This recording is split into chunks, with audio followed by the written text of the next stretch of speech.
response ratio next. It is also one more non-preemptive scheduling algorithm. Mode వచ్చేసి non-preemptive and criteria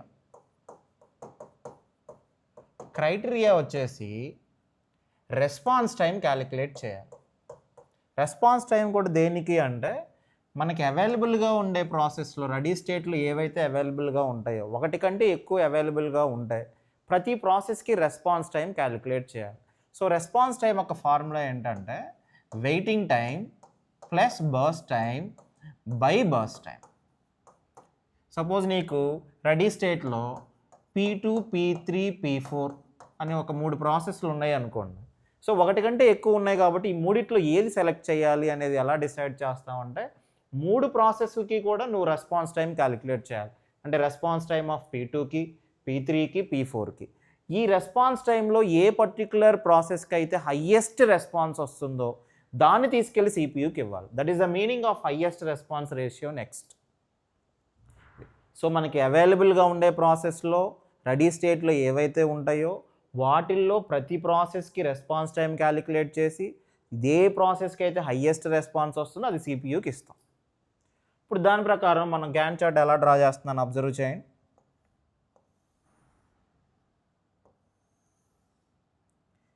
ఇనీషియల్గా మనకి 0th unit of టైంలో ఏమన్నా ప్రాసెస్లు అవైలబుల్గా ఉన్నాయి. ఇనీషియల్గా అసలు రెడీ స్టేట్లో ఏమీ లేవు.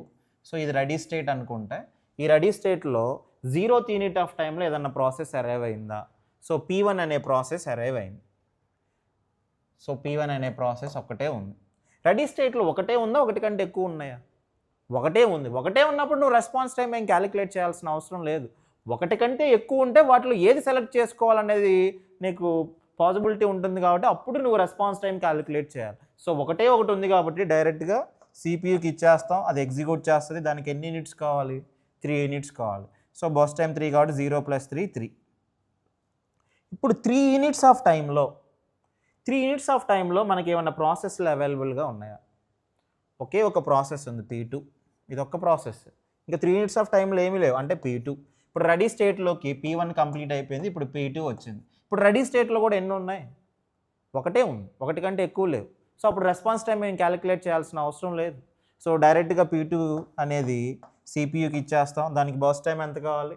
6. సో 3 + 6 9. So 9 units. ఇప్పుడు 9 యూనిట్స్ ఆఫ్ టైంలో నీకు రెడీ స్టేట్లోకి ఏమేం ప్రాసెస్లు వస్తాయి? 9 యూనిట్స్ ఆఫ్ టైంలో P3 వస్తుంది, P4 వస్తుంది, P5 కూడా వస్తుంది. సో 3 కూడా మనకి రెడీ స్టేట్లోకి వస్తాయి. సో ఇప్పుడు మనకి రెడీ స్టేట్కి వచ్చేసరికి P3 వస్తుంది, P4 వస్తుంది, P5 వస్తుంది. 3 ప్రాసెస్లు వచ్చాయి. ఇప్పుడు 3 ప్రాసెస్లు వచ్చినప్పుడు ఈ మూడిట్లో ఏది సెలెక్ట్ చేసుకోవాలి? మూడిట్లో ఏది సెలెక్ట్ చేసుకోవాలంటే మనం ఏం చెప్పాం? ప్రతి ప్రాసెస్కి కూడా మనం రెస్పాన్స్ టైం క్యాలిక్యులేట్ చేయాలి. సో రెస్పాన్స్ టైం దేనికి? P2 అనే ప్రాసెస్. ఓకే, P3 అనే ప్రాసెస్కి రెస్పాన్స్ టైం క్యాలిక్యులేట్ చేయాలి. అలానే response time of P4 calculate చేయాలి. అలానే రెస్పాన్స్ టైం ఆఫ్ P5 అనే ప్రాసెస్కి క్యాలిక్యులేట్ చేయాలి. రెస్పాన్స్ టైం ఆఫ్ P3 అంటే P3 అనే ఫార్ములా ఏం చెప్పాను? రెస్పాన్స్ టైం అంటే waiting time plus burst time by burst time. P3 యొక్క బర్స్ట్ టైం ఎంతో నీకు తెలుసు 4. కానీ వెయిటింగ్ టైం అంటే మీనింగ్ ఏంటి? మీకు ఆల్రెడీ నేను ఇంట్రడక్షన్ పార్ట్లో చెప్పాను. వెయిటింగ్ టైం అంటే యాక్చువల్గా CPU కంప్లీట్ అయిపోయి ఏ యూనిట్ ఆఫ్ టైం దగ్గర ఉంది? 9 యూనిట్స్ ఆఫ్ టైం దగ్గర ఉంది. ఈ P3 అనే ప్రాసెస్ అసలు ఎప్పుడు అరైవ్ అయింది? 4 యూనిట్స్. అంటే 9 యూనిట్స్ అంటే 4 యూనిట్స్ దగ్గర అరైవ్ అయినా దీనికి ఛాన్స్ ఎప్పుడు వచ్చింది? 9 యూనిట్స్ దగ్గర వచ్చింది. అంటే ఈ 9 - 4 అంటే ఎంత అవుతుంది? 5. సో 9 - 4 అనేది వెయిటింగ్ టైం అయింది. ప్లస్ బస్ టైం P3 యొక్క బస్ టైం ఎంత? 4/4. అప్పుడు ఏమవుతుంది? 5 + 4 9/4 2.25. నెక్స్ట్ ఇది P4 అనే ప్రాసెస్. P4 ప్రాసెస్ యొక్క వెయిటింగ్ టైం ఎంత? సో సిపియు ఎప్పుడు మనకి ఏ యూనిట్ ఆఫ్ టైం దగ్గర మనం స్టాండ్ అయి ఉన్నాం 9 యూనిట్. P4 అనేది ఎప్పుడు అరైవ్ అయింది 6 యూనిట్స్, అంటే 9 - 6 అది వెయిటింగ్ టైం అవుతుంది. సో 9 - 6 ప్లస్ బర్స్ట్ టైం ఎంత P4కి 5 by 5, that one equal to 3 + 5 అంటే 8/5. 8/5 అంటే ఎంత 1.6.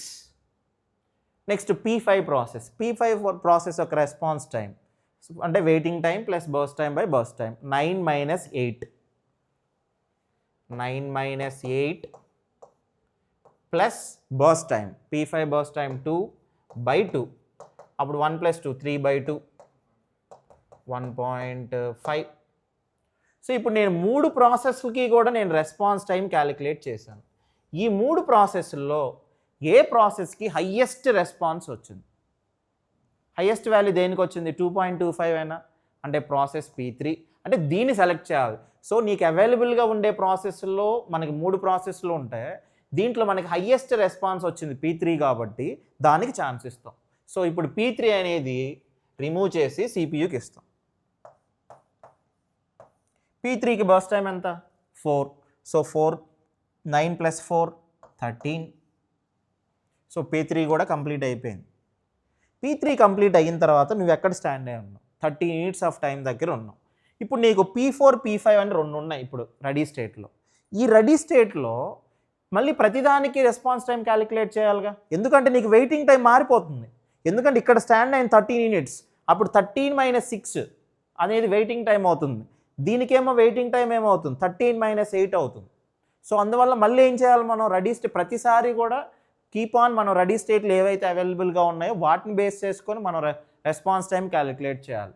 మళ్ళీ response time of A process P4, next response time of P5, response time of P4 అంటే వెయిటింగ్ టైం ఏమవుతుంది 13 - 6. 13 - 6 ప్లస్ దాని యొక్క బర్స్ట్ టైం 5/5. 13 - 6 అంటే 7 + 5 12/5 2.4. Next P5 process 13 - 8 plus burst time వచ్చేసి 2/2, that one equal to 6 5 + 2 7 7/2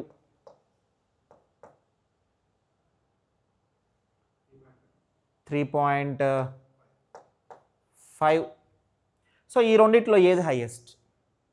response ratio వచ్చేసి P5 అయినా. So next P5 process ఇస్తాం CPU.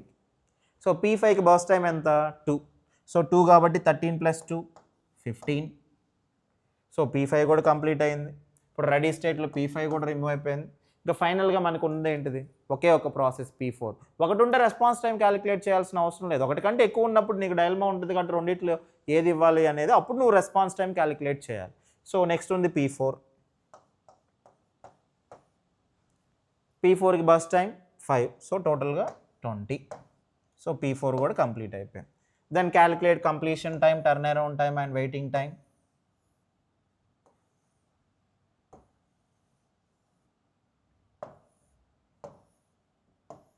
So completion time, turn around time and waiting time. Completion time P1 ఎప్పుడు complete అయింది 3 units of time, P2 9 units of time, P3 13 units of time, P4 20 units of time, P5 15 units of time. Then find out turn around time, completion time minus arrival time 3, 9 - 2 7, 13 - 4 13 - 4 9, 20 - 4 20 - 6 14, 15 - 8 7.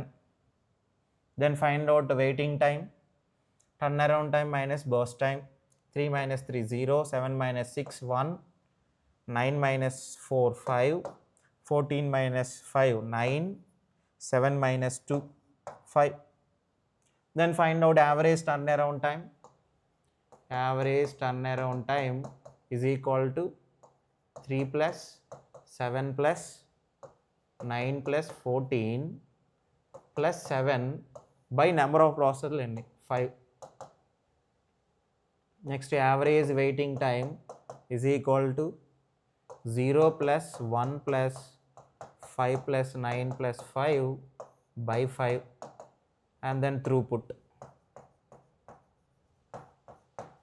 Throughput వచ్చేసి number of ప్రాసెస్లు 5 ఎప్పుడు complete అయినాయి 20. So 5 మనం ఎస్జేఎఫ్ gain chart draw చేద్దాం. ఎస్జేఎఫ్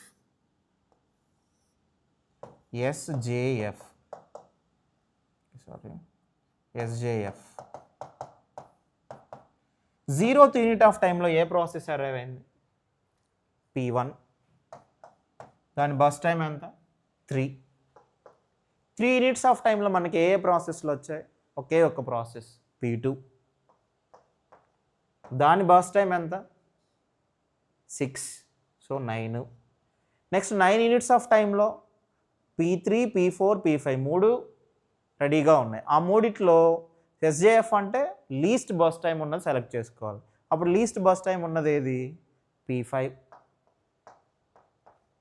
దాని bus time వచ్చేసి 2 కాబట్టి so 11. Next ఉన్న వాటిలో లీస్ట్ బస్ టైం P3కి బస్ టైం వచ్చేసి 11 + 4 15. నెక్స్ట్ P4 దాని బస్ టైం వచ్చేసి 5, సో 20. ఈ రెండింటిని అబ్జర్వ్ చేయండి. ఈ రెండింటిని అబ్జర్వ్ చేస్తే ఫస్ట్ P1, P2 దాంట్లో దీంట్లోనూ సేమ్ వచ్చాయి. నెక్స్ట్ ఈ ప్యాటర్న్ అబ్జర్వ్ చేయండి. P3, P5, P4 ఇక్కడేమో P5, P3, P4 వచ్చింది. Highest response ratio next not only the favour of shorter jobs, అంటే ఎస్జేఎఫ్ఏ కాకుండా మనకి limits the waiting time of the longer jobs. So longer jobs ఏవైతే ఉన్నాయో దాన్ని మనం లిమిట్ అప్లై చేస్తున్నాం ఇక్కడ. అంటే లాంగ్ ఉన్నదాన్ని దానికంటే ముందే మనం ఇక్కడ చూడండి ఒకసారి అబ్జర్వ్ చేస్తే దీంట్లో ఇది ఒకసారి అబ్జర్వ్ చేయండి. లాంగ్ వెయిట్ చేస్తున్నది మీకు ఏదైతే ఉందో అది మీకు దీని తర్వాత అంటే ముందు P3 ఎగ్జిక్యూట్ అయిన తర్వాత P5 వచ్చింది. కానీ దీంట్లోకి వచ్చేసరికి ఏమైంది P5 తర్వాత P3 వచ్చింది. సో ఈ ప్యాటర్న్ అబ్జర్వ్ చేస్తే మీకు క్లియర్గా తెలుస్తుంది.